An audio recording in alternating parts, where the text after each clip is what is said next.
earlier one that someone suggested about mindfulness in daily life, and someone else also suggested about relationships.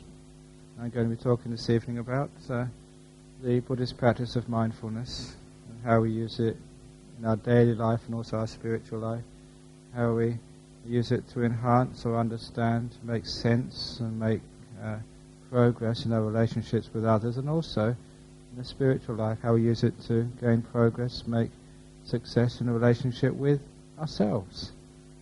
The inner happiness and the outer happiness, bringing them together. Because the practice of mindfulness is one of those essential parts of Buddhism, where Buddhism has been recognized as a leader in a way of training a person, developing a person through mindfulness to gain wisdom which leads to happiness, both in the world and also in the heart, in the individual. That practice of mindfulness is something which is very powerful if we know how to do it. In Buddhism we don't just tell people the truth, we don't tell you what to believe. The heart of Buddhism is teaching people means by which they can find out for themselves, even though we do tell people what they can expect to find, to inspire them. You expect to find happiness, harmony, peace, understanding, wisdom. Those are the things which you can expect to find from the practice of meditation through the techniques of Buddhism. Those are things which are there as your goals.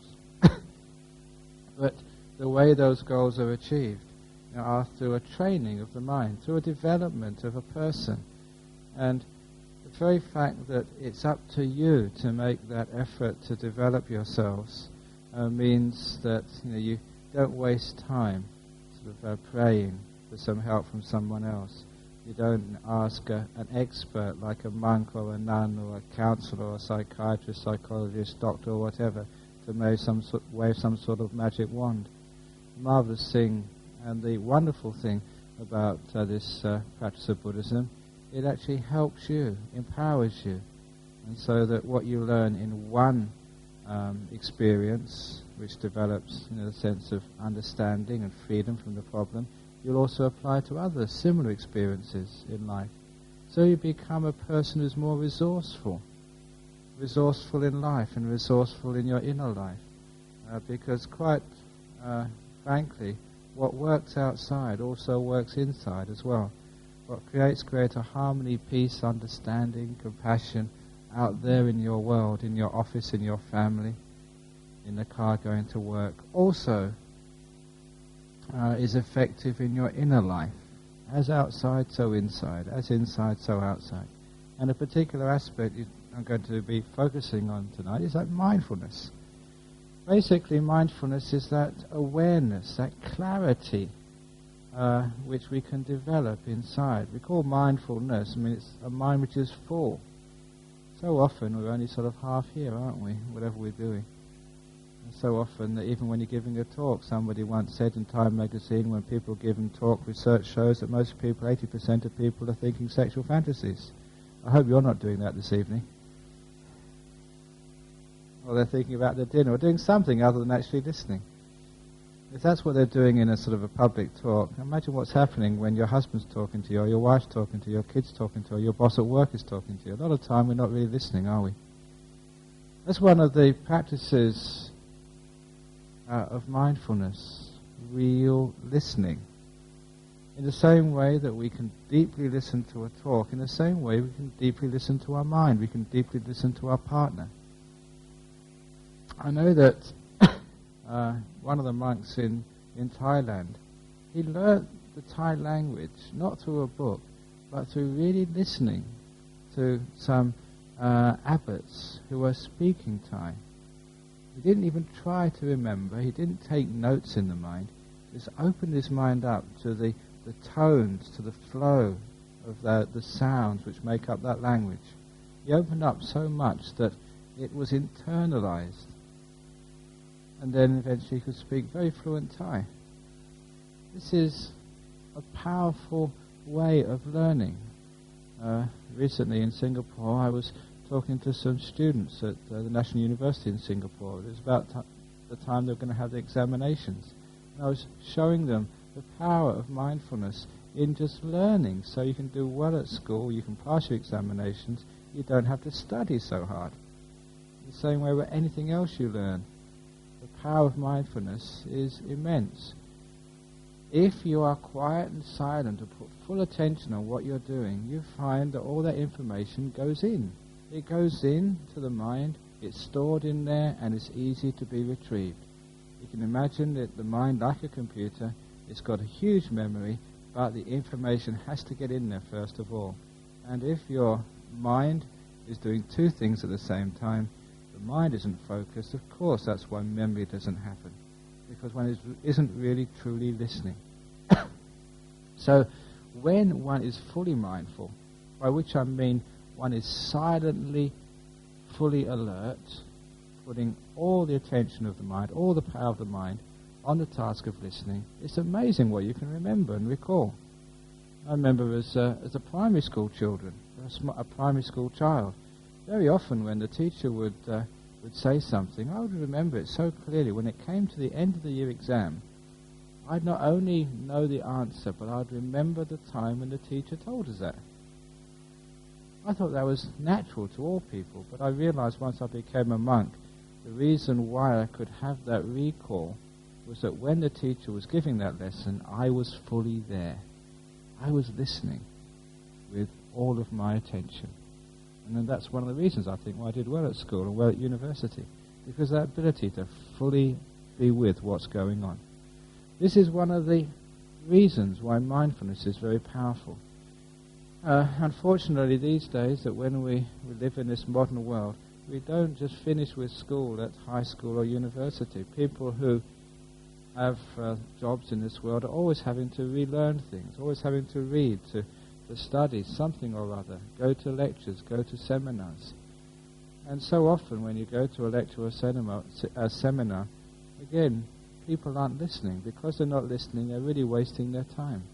If you really want to enhance your work skills, enhance your ability to succeed in life, that mindfulness is tremendously powerful. It means whatever you do 100%. And listening means you learn so easily.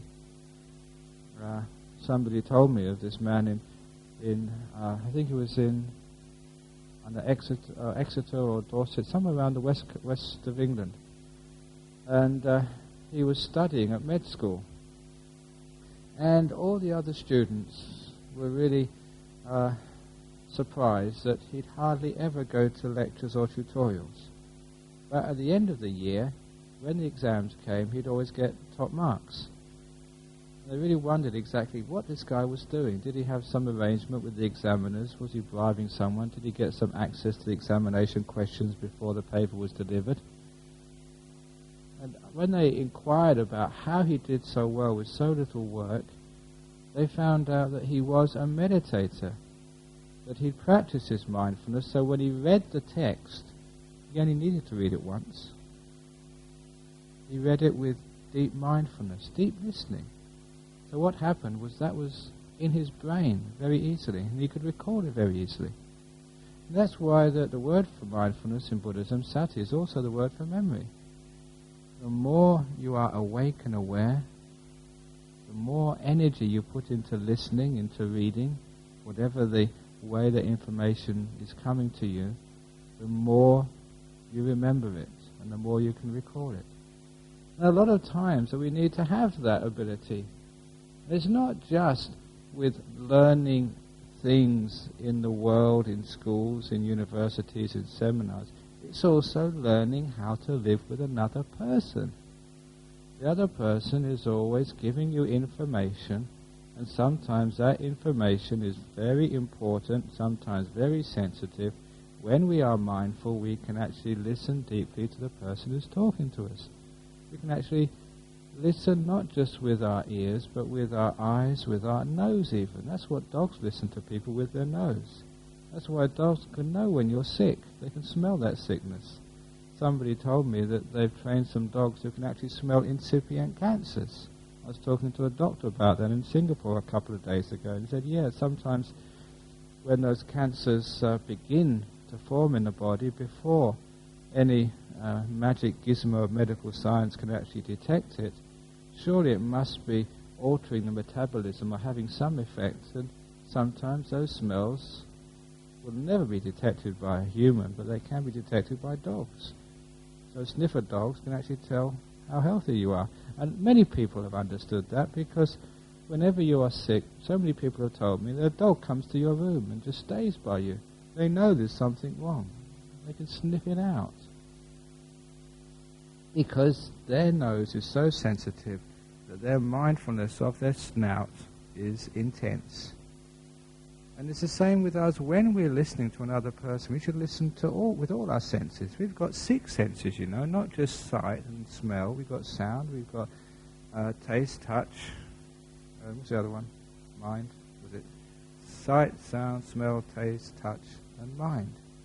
And even that mind sense is a very powerful sense. That 6th sense can actually know what another person is feeling, can know what they're thinking. You may not know the details, but you know the mood that other person is in. It's very common for mothers to know when a child is in trouble, even though they're a long way away. They feel there's something wrong. Husbands and wives who are very close together can feel when somebody's in trouble. One of my friends in Sydney, he actually, literally, a very interesting man, he actually really did run away with a circus when he was about 17 years of age. There's still circuses in Australia, and instead of going to school, there's a circus going past, and he actually did that. He ran away and joined the circus. You can still do that these days. It's a bit old hat, but nevertheless, he still decided to do that. And he said that he became an elephant trainer with the elephant. And he told me a story once that they were moving the circus from one destination to one location to another, and he was with the elephant. But the main trainer, the head trainer, was up ahead in another car. And they had to stop somewhere because of whatever. Probably the elephant had to go to the toilet, because when the elephant goes to the toilet, they really have to find a dry place. You know how big elephants are. But as they were stopping, the elephant went crazy. And he'd been looking after this elephant for quite a few years. This elephant went ballistic, started trumpeting, jumping around, stamping his foot, and they worked really hard to try and calm this elephant down. The most important thing was it was completely out of character. They couldn't figure out what was upsetting this elephant. Until about 15 minutes later, they got a call on their mobile. The head trainer up ahead had a fatal accident. The elephant knew it. The elephant could feel it. This is what we mean by the mindfulness which goes through the mind sense. People with out-of-body experiences, they can know what's happening through the sense of mind. I don't know if it's ever happened to you, but even you don't have to be a great meditator, you don't have to be a saint, you don't have to have psychic powers. Many people have felt with their mind that something's happening. Usually with someone very, very close to them. Sometimes it happens with the World Trade Towers as well, the World Trade Center, Twin Towers. You know what Asian people are like with Thai time and Sri Lankan time. I was told when I was in England recently that one of the great Thai banks had an office on something like the 83rd floor of the World Trade Center. But keeping Thai tradition, the workers there were late. That's why they survived. So there's a lot to be said for being late for work. But people can actually feel sometimes when something's happening. And that's why when we get premonitions or when we get feelings like this is a sense of mind happening. Buddhist psychology is very strong on that sense. And they don't ignore it. And so when we are mindful, we're listening with not just one sense, not just 5 senses, but 6 senses. And we tend to feel what's going on. One of the common questions which I am asked about mindfulness is, how can we make decisions in life which are sometimes life and death decisions, crucial decisions, when we haven't got the time to ring up the monks, we We haven't got the time to make an appointment. We haven't got the time even to discuss it with our friends. Sometimes this is what you experience in life. It's a crisis, and you have to make a decision now. And it's important. The stakes are high. And there's a marvelous way of answering that question through this power of mindfulness. And this is the way which I have successfully, at least so far in my life as a monk, dealt with situations which come at me out of the blue, not really knowing all of the details. And you've got to make a snap decision, and it's crucial. How do you do that? And the answer is with this beautiful mindfulness which comes out of silence. I'm stressing the importance of silence for mindfulness, because when we're talking to ourselves, when we're thinking, we are listening to the words. We're not listening to the event. That's why very often in my meditation classes, I repeat the story from Taoism. Lao Tzu going on a walk with one of his students through the forest, having a golden rule that every student who went on a walk with this great master was not allowed to speak. They had to keep silent. And of course, one of these students one day spoke. The event was they came to a ridge in the hills or the mountains. There was a wonderful sunset occurring, and the student said, "Wow, what a beautiful sunset." Actually, he never said that because he said something in Chinese, but I can't speak Chinese, so I say, "Wow, what a wonderful sunset." You've got to be accurate as a monk. And after that, that student was never allowed to go with the great master again. It was such a severe punishment. Surely you can give him another chance once he said ask forgiveness, but the master would never allow him to go again. And when asked why, the great Taoist master Lao Tzu replied, the reason is that when he was saying those words, he wasn't watching the sunset, he was watching the words. And the words are very different from the sunset. This is like a very wonderful teaching.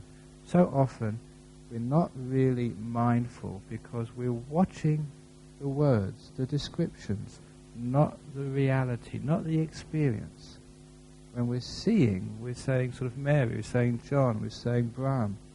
We're watching the words rather than the experience. Feeling. We're rushing too quickly to give it a name, to explain it, to think. That's why we don't know. So, very often, if you're in that position, you have to make a decision very quickly.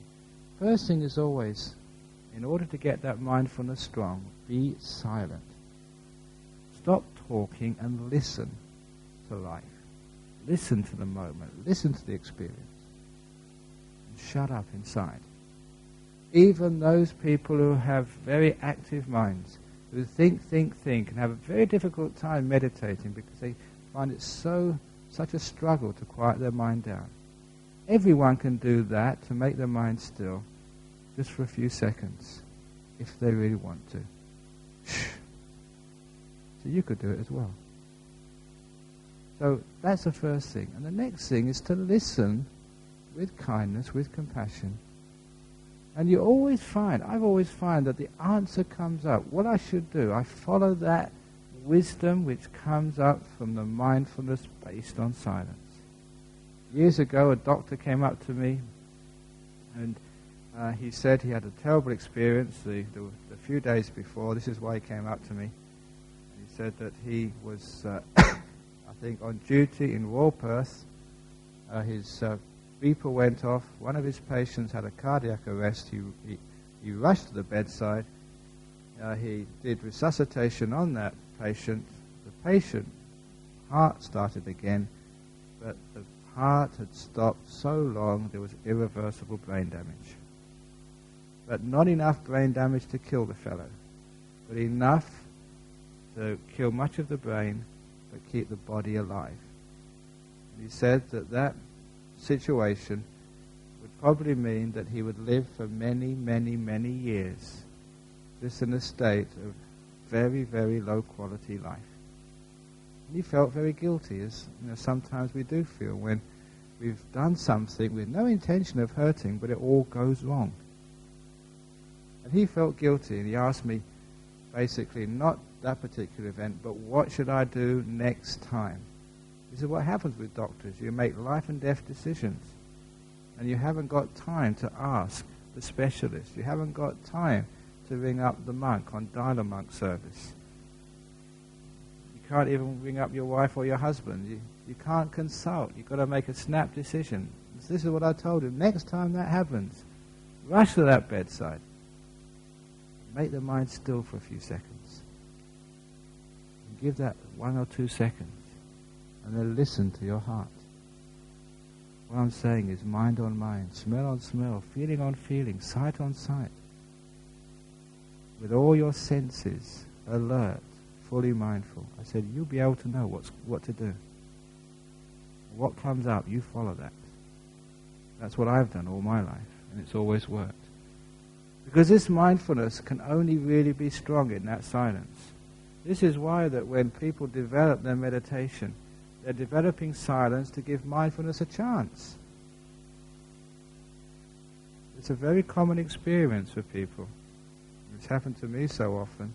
When you develop silence in your mind, stillness on one thing, mindfulness has a chance to increase its energies. Because all of the energies of our mind go off on thinking and doing. Now we're putting it on the knowing. So all that energy, instead of being wasted on activity, is all focused on just knowing clearly. And that's why that mindfulness starts to get strong. It's just like we turn up lights in a room. If I turn these lights down and made them dimmer and dimmer and dimmer, soon we wouldn't see colours. Soon we wouldn't be able to see shapes. We wouldn't really know the person sitting next to us, whether a man or a woman or a monk. As you turn up the lights, you see more and more details. As I turn the lights up more and more, you can see who shaved this afternoon and who hasn't shaved. You can start to see the pimples on the beautiful girls.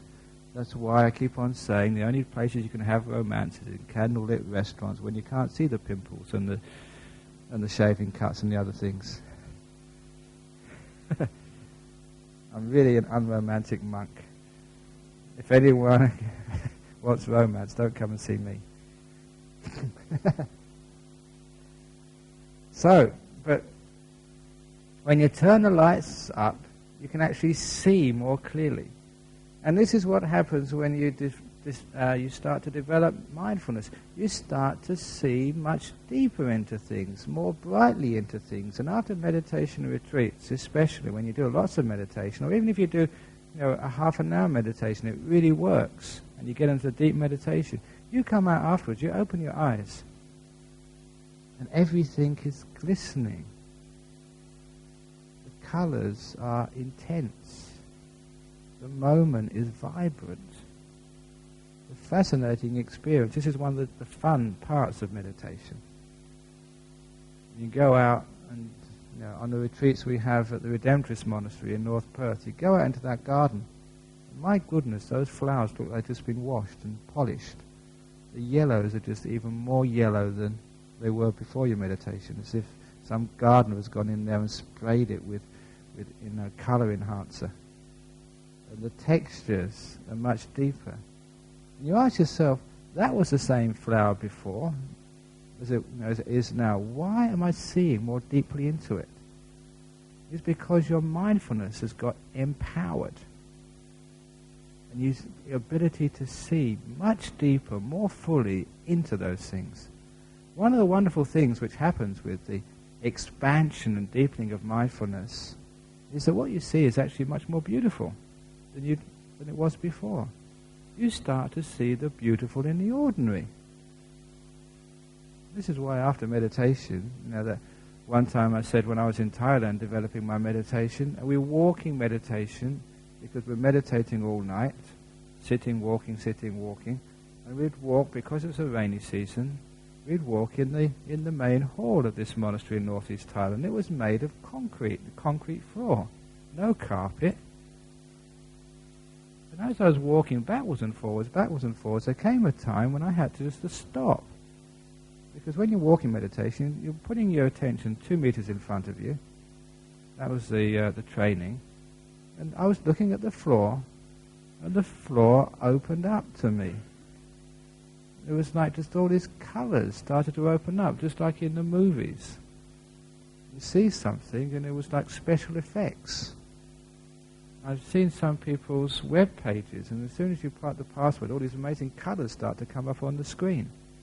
This is what was happening with concrete in northeast Thailand 25 years ago. It was amazing just how many colours came out. I wasn't going crazy. What was happening was mindfulness was becoming so strong, you were able to see something which was in there all the time, but because of the dullness of the mind, you couldn't perceive. And it was amazingly beautiful. I said afterwards that I wanted to cut that piece of concrete out and send it to the Louvre in France and hang it on the wall. That was the most beautiful piece of concrete I'd ever seen in the world. The problem was that later on, after a sleep, when I lost my mindfulness, I looked again, it was just ordinary concrete again. These are just experiences you get in meditation, an example of what we mean by the increase of mindfulness. Now that's just on a piece of concrete. In your daily life, when you start to increase your mindfulness, what happens is you become far more sensitive to the people you live with. You begin to feel, to be sensitive, to know what they're thinking, how they are. And then you can respond accordingly. You know how they feel and what to do, whether they need kindness, whether they need space, whether they need to be talk kindly to or talk this way to. So often we're so insensitive because our mindfulness is so dull that we're not really listening to the people we live with.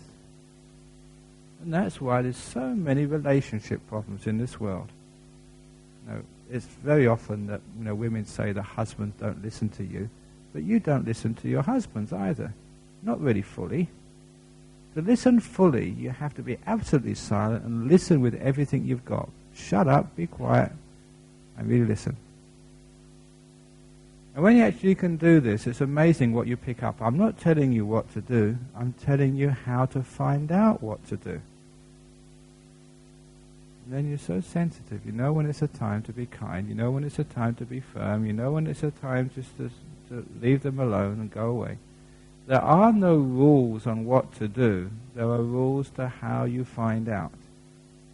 What mindfulness does, it expands your repertoire of responses to the people you live with. I always say that mindfulness, what it does, instead of just seeing one door to go through, which is your conditioning, your habit, and you see 3 doors, 4 doors, 5 doors, 6 doors, 10 doors. You can do so many different things. The opposite to full mindfulness is becoming a creature of habit, which is taking things for granted, always following the old routines. And that means you're not alive. You talk to your partner the same old way, you do the same old things. And of course, that's no way to live a life. That's why the basic training in mindfulness, and I like to keep things simple because a lot of people say they haven't got the time to meditate. One of the basic trainings which I was teaching in Singapore on how to increase your mindfulness, I told this young girl, when you get up in the morning, when you brush your teeth, which part of the mouth do you start with? And she said actually the upper right tooth. And I say, tomorrow when you brush your teeth, start with the upper left tooth. And then the following day, start at the bottom of the teeth. Then start the middle on Thursday. And on Wednesdays, start at the bottom right. Just change it around. When you brush your teeth, do you always brush your teeth in the same way, starting at the same place every time? You're creatures of habit, aren't you?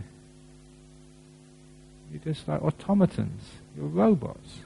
No mindfulness, you just do it the same old way. It's a simple technique, but you try it and find out how hard it is to do. But if you do it, what happens is it wakens you up. Brushing your teeth becomes more interesting. You have to put more life into it, more alertness into it. Mindfulness takes effort. And a lot of that effort is to do things in different ways. Don't follow the same old roads, the same old techniques, the same old ruts. If you follow the same old ruts in life, you feel dead. You feel bored. You feel depressed. Get up in Monday morning, brush my teeth this way, have my cornflakes. Do it the other way around next time. Have your coffee before your cornflakes. Whatever. As long as you do things differently, it's amazing what happens. Some years ago, somebody was doing breath meditation. They couldn't do breath meditation because they get sleepy when they were doing breath meditation. Breathing in, breathing out, breathing in, breathing out, they fall asleep. So I told them, do it differently. Don't start with the in-breath, start with the out-breath. No breathing in, breathing out, breathing out, breathing in, breathing out, breathing in, breathing out, breathing in. You try that. It's completely different. That's fascinating, isn't it? Because, in theory it's the same, isn't it? In, out, it's all the same, but out, in. You try that and you find it is different because the mind is looking at it in a different way. And it means more mindfulness. You're getting out of the habit, out of the routine. When you're out of the habit, out of the routine, it means you have to pay more attention, there's more effort there, there's more mindfulness, the mind is brightening up. And so we have all these nice little techniques. My teacher Ajahn Chah was great with this practice of mindfulness because you never knew what he was going to do next. Sometimes you'd have morning meetings, then he would stop the morning meetings, then he'd have afternoon meetings, and then he'd stop those and have evening, then he'd have meetings all day, then he'd have no meetings at all. And he was always changing the routines in the monastery. He did this on purpose. He was changing the place where you lived. He'd say, okay, Ajahn Brahmavamso, go and move to somewhere else. At a moment's notice, you're nice and happy in your hut, you're really getting settled down, settled down, settled down. And he sent someone to you. He said, Ajahn Chah has said you've got to go to a monastery in the other end of Thailand. I said, okay, well maybe take me a couple of days to finish off my thing. 1 hour.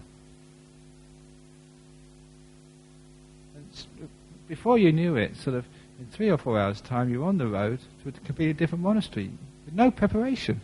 You didn't have time to say goodbye to your friends. You didn't have time to read your letters. All you had time to do is quickly pack your bowl, clean up your hut, and you were off.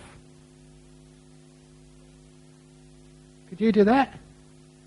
That's amazing practice of mindfulness because you were learning how to be alert to the moment and change all these ruts. And when you did this, you found you could do it. A lot of times when we have the mindfulness, it opens up new doors to us, new possibilities. You think, no way can I do that. And you find you can. A lot of inability to do things in life, to achieve things in life, is all self-imposed. I often say, as a meditation teacher, that a meditation teacher is a coach. Like a coach of a soccer team or a cricket team. Even though you're going to be playing someone who's got a much better team than you have, you never say, they're so much better than us. They've got such great players. We've got no chance. We're going to lose. This is hopeless. Any coach who says that is asking for trouble. If you really believe you're going to fail, if you believe it's going to happen that way, it will. A coach has to give the opportunity to break barriers. The self-imposed barriers of I can't. This is impossible. This shouldn't be done. That's what mindfulness does. I've just come back from a long tour of Singapore and Malaysia. I spent 3 nights, I've only been away 2 weeks, 3 whole nights on planes, and doing 16-hour days of teaching. Usually talks for 3 hours at a piece, and then running. I was supposed to have a rest, but then people follow me and ask all their questions, all their personal difficulties, and then another 3-hour talk afterwards. It's usually starting about 6 o'clock in the morning when somebody takes me out for some breakfast, but they're really not taking me out for breakfast, it's free counselling. Sometimes I don't even have chance to eat my toast. They're talking to me all the time about the problems with their children or their wife or whatever. And then it's out somewhere else until about midnight. I've been doing that for the last, actually, say 15 days, because I left 2 weeks ago, the last talk I gave here, after I finished talking with the last person who asked me questions, it was straight to the airport for the overnight flight to Singapore. As soon as you get to Singapore, I was supposed to have a morning's rest. Ha ha ha ha. People are asking questions again. Now that should be impossible. I should be really, really tired. I should probably be dead by now. This is actually the last time I went to Singapore. It was really funny. I really laughed my head off when this happened, because this boy came up. He must be about 19, 20. No, sorry, not about 23, 24. He came up to me and he said, "Ajahn Brahm," he said, I was thinking of renouncing and becoming a monk myself. I really had a lot of faith in Buddhism. I really wanted to become a monk. But once I saw how hard you worked, I thought it was much better to have my job as a computer programmer where I work only 12 hours a day. So he thought I worked hard. But I do work hard. But I got this mindfulness to say, well, just stop all these boundaries. You're not supposed to be able to perform, but you do, with happiness. You know what you find? Because with your mindfulness, you put all the energy into the moment, and the mind becomes stronger for it. And I recall what Ajahn Chah used to tell me. He said, as far as your body is concerned, the body does need rest. But your mind works on a different principle. The mind works on karma, works on joy, works on happiness, works on this mental energy. And once you get that mental energy going, you really start sort of having this energy of mindfulness. Then you can go for a long time, and you never get tired. What about people who get depressed? People who get depressed sleep a lot. They can't do very much at all. It's because the mental energy is low. My favorite cure for depression is going out doing service. Compassionate service in hospices, hospitals, old people's homes, Buddhist societies, any charity where you're interacting with people who are needy. You know why that works? I mean, it's obvious, to me as a monk. Now, this is my social service. This is my charity work. And I get so much energy out of this, even though you're supposed to be tired. The reason is because you're giving. It's in Buddhism, it's called good karma, merit. You hear in the books, you might hear from me and other monks, other nuns, you make good karma and you get good results. A lot of people think that's just theory, and they think to make good karma, just give a donation, give some food to the monks, and then karma will somehow come later on. You really give yourself for somebody else. You'll get energy and happiness back. One of the first experiences of that was when there was 1 year as a monk in North East Thailand. My fellow monks, there were 3 of them, they were just junior to me, they were about to become ordained, they had to make all their own robes before Ajahn Chah would allow them to become monks. They have 3 robes. The lower robe, which is underneath, one of these robes you see me wearing on the outside, and a double layer robe like this. They were all made of white cloth, which some monks had to sew themselves, and they had to dye them themselves out of the natural dye made of jackfruit. The whole process took about 3 or 4 days. My 3 or 4 days, I don't mean 3 8-hour days, I mean 3 24-hour days. They had to stay up all night for 2 or 3 days in a row and work all day as well, boiling down the dye until it was concentrated enough, in enough quantity to dye their robes the brown colour necessary for their ordination. After the first night, and the second night in the evening, after we finished our evening chanting, these monks had been up about 36 hours without any rest at all. I took pity on them. I went up to them and said, you guys take a rest. I'll look after the dye this evening. And they were just so grateful to have at least some laid down. And so I stayed up all night. And when it came to 3 o'clock and the bell went, they'd sort of come up. They were excused from the chanting, but I wasn't. So when they came up to look after the dying, I had to go to the chanting. I didn't have a rest that night. I'd been up for about 36 hours. But it was the first time I realized I wasn't tired.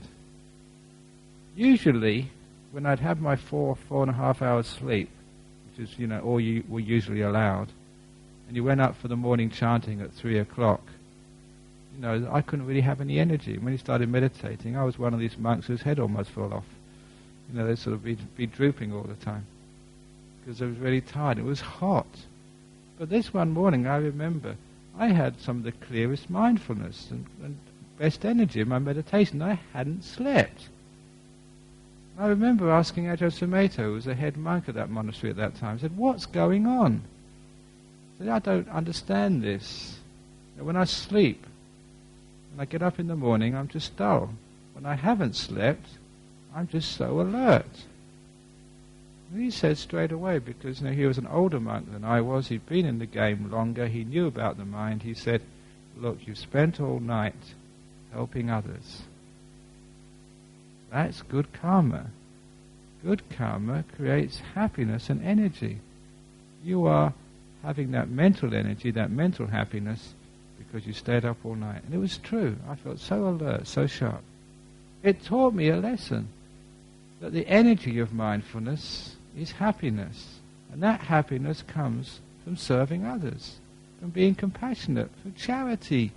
And by charity, we don't mean giving donations. Charity means going out there, serving, helping, manning the reception desk, sweeping the carpets, cleaning the toilets, doing something for somebody, spending time with them. So what we're saying here is that mindfulness is enhanced by this. And a lot of time depression is low mindfulness, low energy. You haven't got a good store of good karma, so you make more good karma, and then you get more energy, more brightness. Once you get that mindfulness coming up, you become more bright, more chirpy, more alert, and you can be more sensitive to what's going on around you. But more than sensitive to what's going on around you, it should create more harmony, more peace, more understanding between people, but it also should give more harmony and understanding to yourself. Because when one is really mindful, alert mindfulness, with energy, when you start to look into how you work, into your mind, into the nature of existence, you have a chance to find out. A lot of time, I remember as a young student sort of saying, know yourself was a way to wisdom. Understanding, not just that things outside in the world, but knowing what's going on inside you. Now, the self, atta, is there somebody inside? Is there not somebody inside? What is consciousness? What is mind? What is this which keeps us going?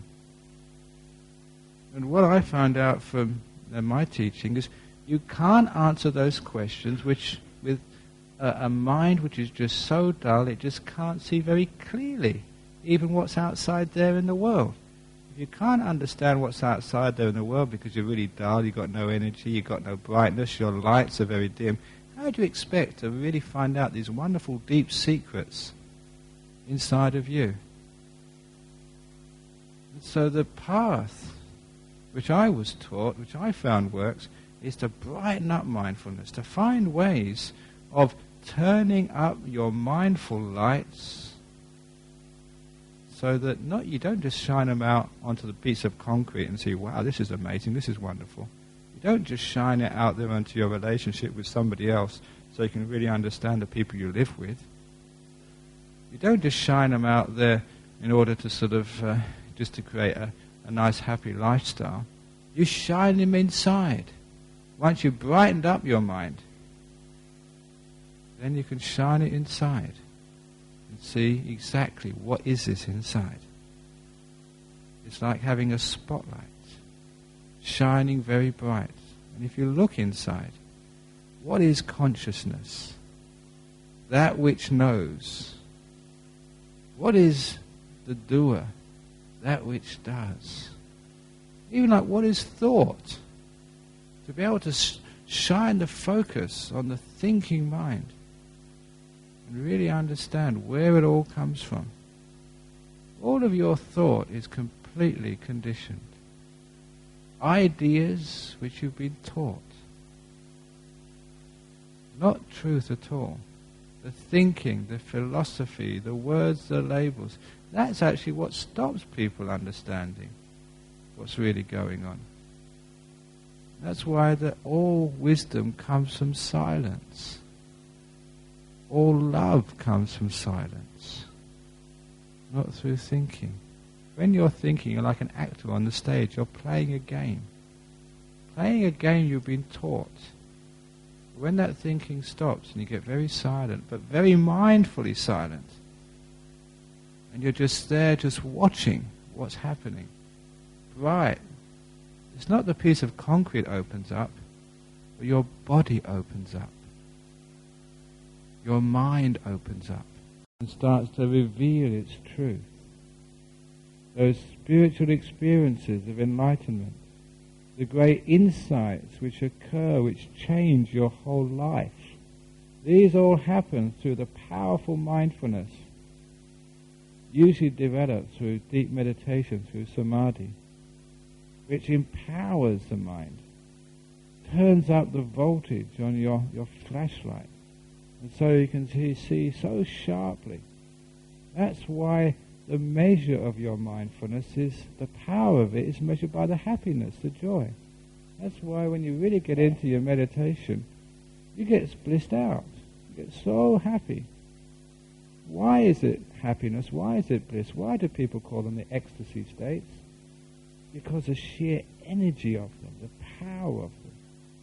Once you start getting peace, happiness, joy, ecstasy, bliss coming up, then you know the power of mindfulness. It's how bright it can be, how powerful it can be. But the two go together. Dull people never become enlightened. Dull people, they just go around, life after life, problem after problem, relationship after relationship, job after job, They're just dull, like, they get reborn as slugs.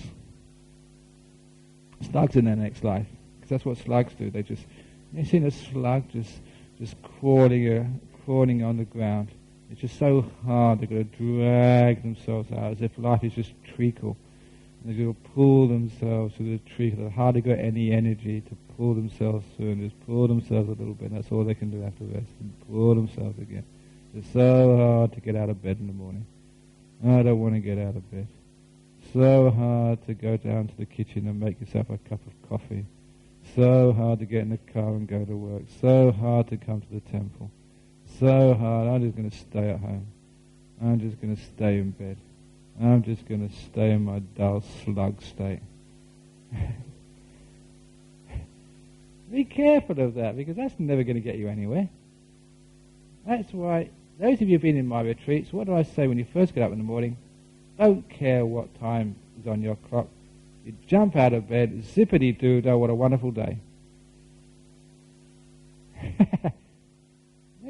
You try that. It's much nicer. You get more happiness jumping out your bed, zippity-doo-dah, what a wonderful day, than if you sort of try and just sort of roll out of bed. Especially if you wake up in the morning and start to think of all the excuses why you should stay in bed for another half hour. You know these snooze alarms? Those were invented by Mara. Mara, that's not invented by the Buddha. The Buddha never had snooze alarms. Get out of bed. And don't just get out of bed, really. Get out of the metaphorical bed. You know, of dullness, of negativity, of depression. Because when you start to put that effort in, you find that mindfulness gets brighter, energy comes up, happiness comes up, and you become more wise in life. Wise in your relationships, wise in life, and wise to yourself.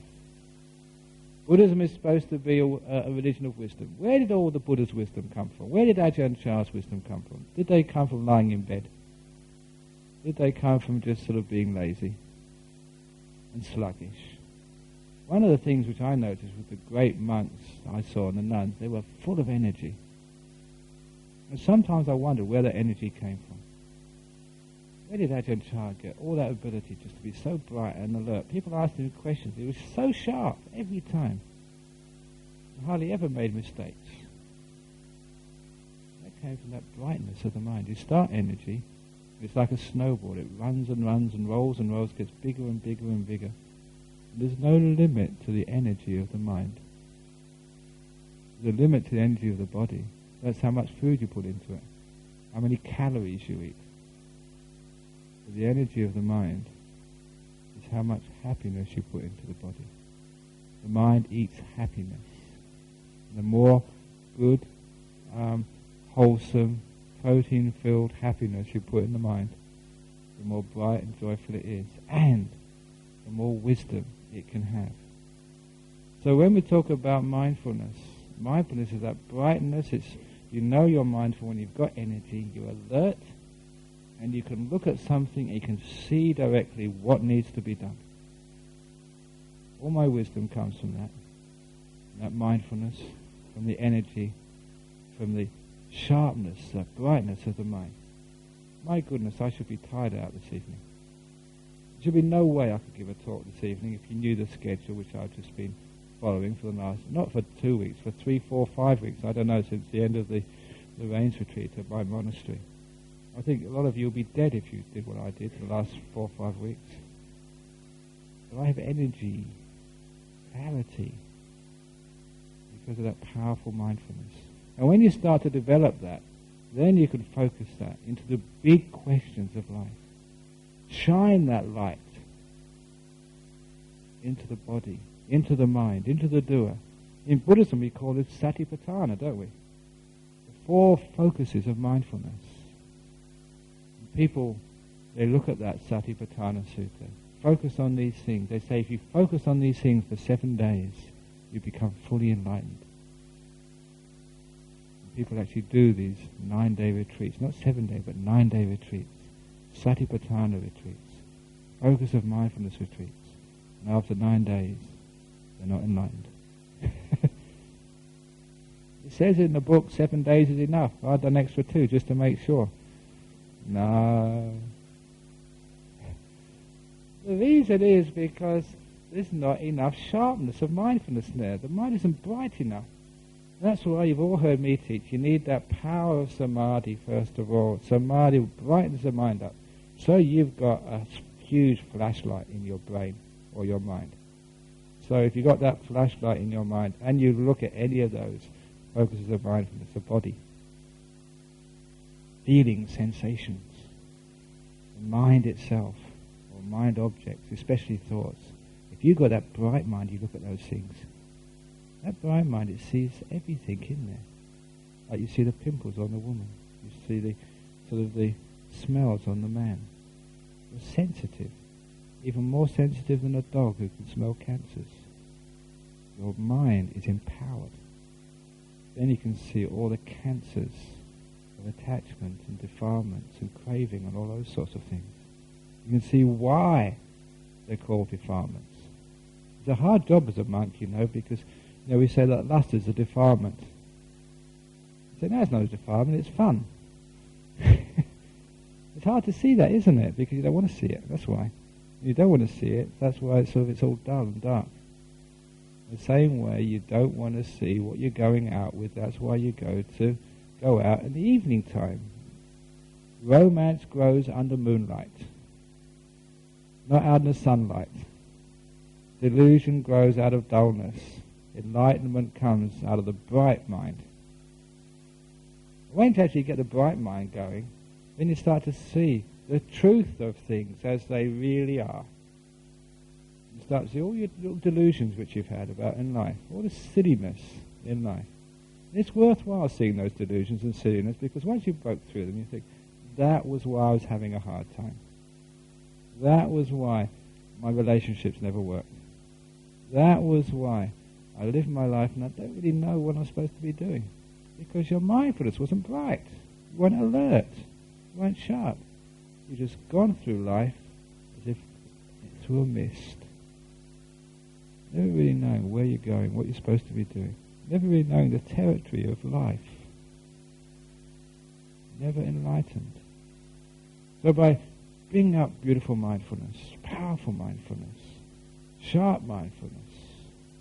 Not only is it bliss, not only is it energy, not only can you do amazing things, but the most amazing thing you can do is actually see what the Buddha saw. See the truth, see enlightenment. And the result of that is even more happiness and more bliss. The end of suffering. In Buddhism, Nibbana is the ultimate happiness, the highest happiness. If you want to know what happiness is, it's what Nibbana is. See, people say, what's Nibbana?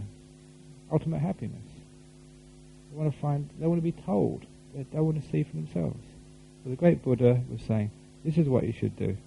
And you start by brushing your teeth in the opposite end of the mouth than you do every day. That's the start. You do things differently. You do charity. You keep precepts. The basic teachings of Buddhism, you try that out and see what happens. You get brighter, more cheery. It works. It's worked for 25 centuries. It certainly worked for me. So it works for so many people. You give it a go. It's the power of mindfulness. If you want to be happy, this is what we should do. If you don't want to be happy, well, I can't help you. So that's a talk this evening on mindfulness in daily life and in spiritual life.